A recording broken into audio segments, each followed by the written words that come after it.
दोस्तों रिसेंटली धरती के सबसे अमीर, बुद्धिमान और बकलोल प्राणी श्री एलन मस्क ने ट्विटर खरीदने को लेकर काफी ज्यादा हवस दिखाई और आज हमने ट्विटर को बिकते हुए भी देख ये लिया। बिक गई है गवर्नमेंट।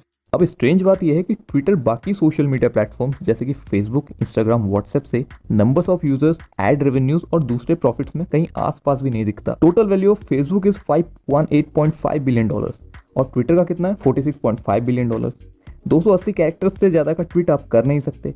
फिर भी क्या एलन मस्क चुतियापे का परिचय दे रहे हैं? तो आइए नजर डालते हैं। Evil classmate. अगर हम ट्विटर की ऑडियंस और यूजर्स को देखें तो ज्यादातर यूजर्स आम लोगों से थोड़ा अलग हैं। आप पाएंगे कि ज्यादातर बिजनेसमैन, पॉलिटिशियन, सेलिब्रिटीज और पावरफुल लोग बाकी प्लेटफॉर्म्स की कंपेयर में ट्विटर में ज्यादा एक्टिव हैं। ज्यादातर ऑडियंस कैपिटलाइजेबल है, मतलब कि जिनके डायरेक्ट इफेक्ट से काफी बड़ी कैपिटल और इम्पैक्ट जनरेट होता है। एग्जाम्पल के लिए आप मारे भाई जोगिंदर और टेक्निकल गुरुजी को ले सकते हैं।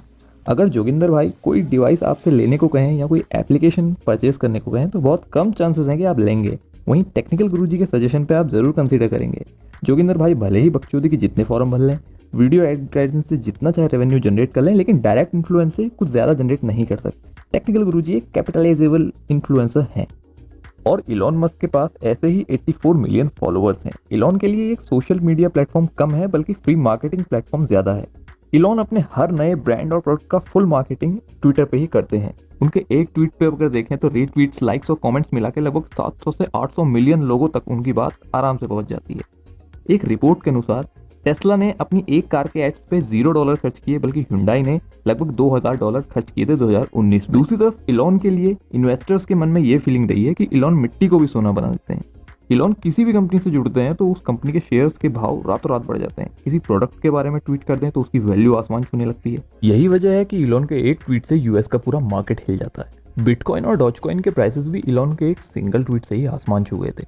इसीलिए अमेरिका की मार्केटिंग रेगुलेटरी SEC के अप्रूवल के बिना इलॉन ट्वीट नहीं कर सकते। SEC अमेरिकन मार्केटिंग रेगुलेटरी है, जैसे इंडिया में मार्केट को सेबी कंट्रोल करता है। इलॉन अपने मार्केट को फ्लक्चुएट करने की कैपेसिटी और फ्री मार्केटिंग प्लेटफॉर्म को हर कीमत पर बनाए रखना चाहते हैं और ट्विटर को आज़ादी के साथ इस्तेमाल करने के लिए फ्रीडम ऑफ स्पीच का मुद्दा भी उठाते आ रहे हैं। यही वजह है कि ट्विटर जैसे इम्पैक्टफुल प्लेटफॉर्म को इलॉन मस्क एक्वायर करना चाहते हैं। अब आप सोचेंगे कि एलॉन इतने अमीर इंसान है तो खुद का एक प्लेटफॉर्म क्यों नहीं बना लेते? उन्होंने ये खुजली करने की कोशिश पहले की थी। उन्होंने सिग्नल नाम का एक एप्लीकेशन बनाया था। ऐसे ही अपने डोनाल्ड ट्रम्प जी ने भी ट्रुथ नाम का एक प्लेटफॉर्म बनाया था। दोनों ही चल नहीं पाए। एलॉन समझ गए कि फेसबुक ट्विटर के टक्कर में नया प्लेटफॉर्म लाना न के बराबर है, बल्कि टाइम टेकिंग भी बहुत ज्यादा है। इसीलिए उन्होंने ट्विटर को ही एक्वायर करने का ज्यादा जोर लगाया। इलॉन ने धीरे धीरे से ट्विटर के 9.2% शेयर्स को खरीद डाला और अपने ट्वीट्स में फ्रीडम ऑफ स्पीच की बातें करने लगे। उन्होंने ट्विटर के एल्गोरिथम को पब्लिक करने और एडिट बटन को इंक्लूड करने की बात कही। वे कहीं ना कहीं इनडायरेक्टली कुछ इशारा दे रहे थे। उनके फॉलोअर्स भी समझ गए थे कि इलॉन कुछ ना कुछ खेल तो करने वाले हैं। तो धीरे धीरे से ट्विटर के शेयर्स के भाव बढ़ने लगे। जब उनके 9.2% स्टेक होल्डिंग की बात खुली तो ट्विटर के शेयर्स जो हैं वो काफ़ी तेजी से और ज़्यादा बढ़े। ट्विटर बोर्ड को उन्होंने $54 पर शेयर के रेट के हिसाब से ट्विटर को खरीदने का एक प्रपोजल दिया, जिसका सऊदी के प्रिंस और US गवर्नमेंट के कुछ लोग और जो वहाँ के मैनेजमेंट था, वहाँ का जो बोर्ड था, उसने भी काफ़ी ज़्यादा विरोध किया, डील को रोकने की कोशिश की। लेकिन कल रात बोर्ड ने डील को एक्सेप्ट कर लिया है और $46.5 बिलियन से ट्विटर को इलॉन को दे दिया है।